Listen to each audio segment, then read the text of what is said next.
Alright, we're in our last section of Chapter 8, which means we'll have a review on Wednesday and probably a test on Monday. We're going to look at this. I don't have a calculator here, and I didn't really plan to be absent today. So we're going to look at it quickly, and hopefully it's fairly straightforward. This section, Section 4 of Chapter 8, has to do with the area of a triangle, finding the area of side-angle side triangles where we know the angle between two sides, and the area of side-side-side triangles. Alright, so here's the area K of a triangle. This is something you're going to need as you work through these problems. Of course, K, this is the K that you have learned years ago, 1/2 base times height. Instead of area, they're going to call it K. Don't ask me why.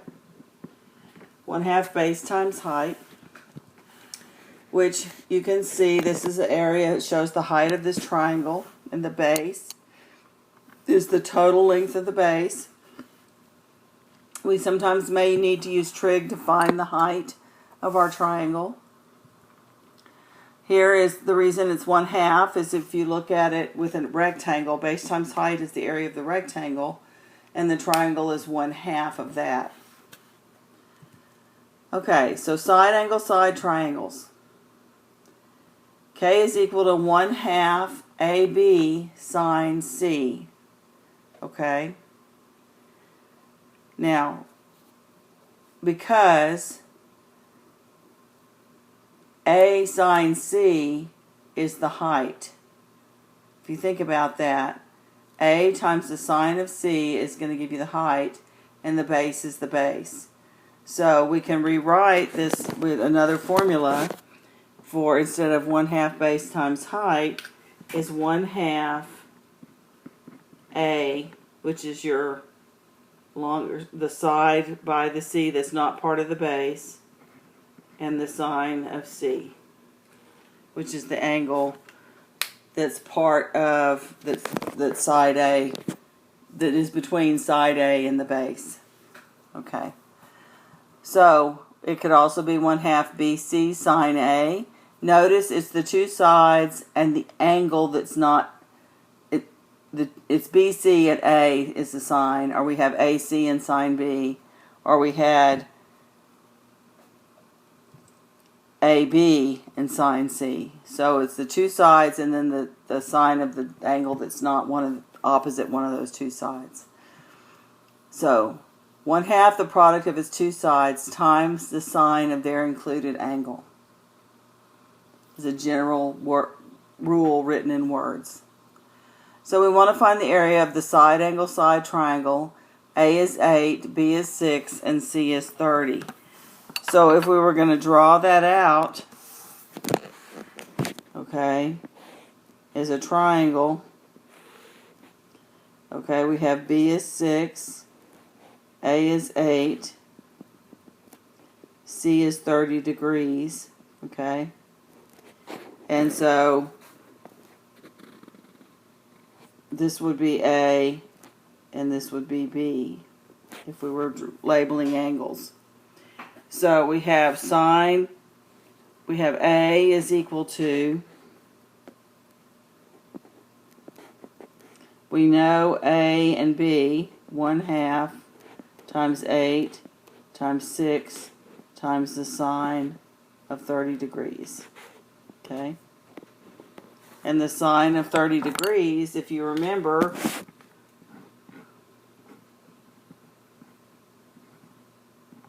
is 1/2. Okay? So they happened to use one we didn't have to have for the calculator. So we have 1/2 times 8 times 6 times 1/2 again. Well, 2 goes into 8 4 times, 2 goes into 6 3 times. So the answer is going to be 12. Okay? So we've worked through that one. Let's just go on, and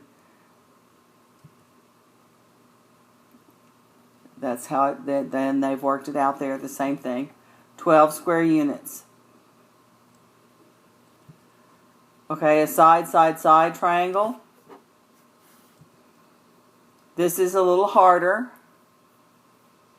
Area is the triangle with sides A, B, and C, where the side is equal to 1/2. S is equal to 1/2 A plus B plus C. And so you're going to have K is equal to, or the area is equal to the square root of S times S minus A times S minus B times S minus C. So that's a little more complicated formula. You have to know how to figure S. It's just the sum of the sides divided by 2. And then you're going to multiply S and S minus A, S minus B, S minus C, and take the square root of it. Okay, find the area of a side, side, side triangle whose sides are 4, 5, and 7. So if we want to work through that, we have a triangle,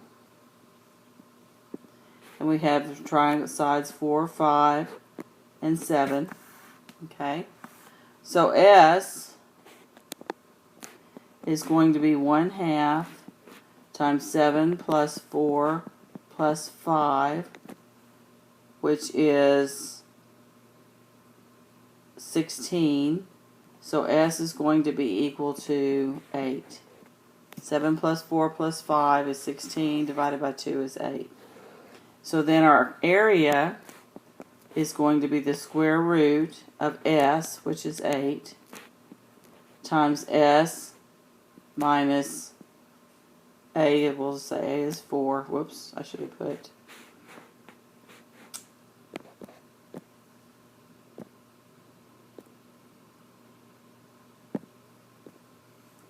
8 minus 4 times 8 minus 5 times 8 minus 7.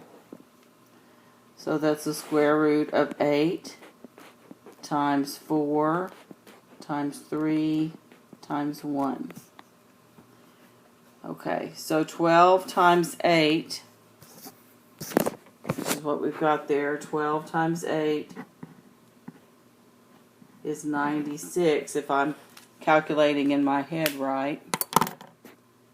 Okay, so that's going to be equal to the square root of 96, and then you'll need to simplify or make it a decimal depending on what the software asks for.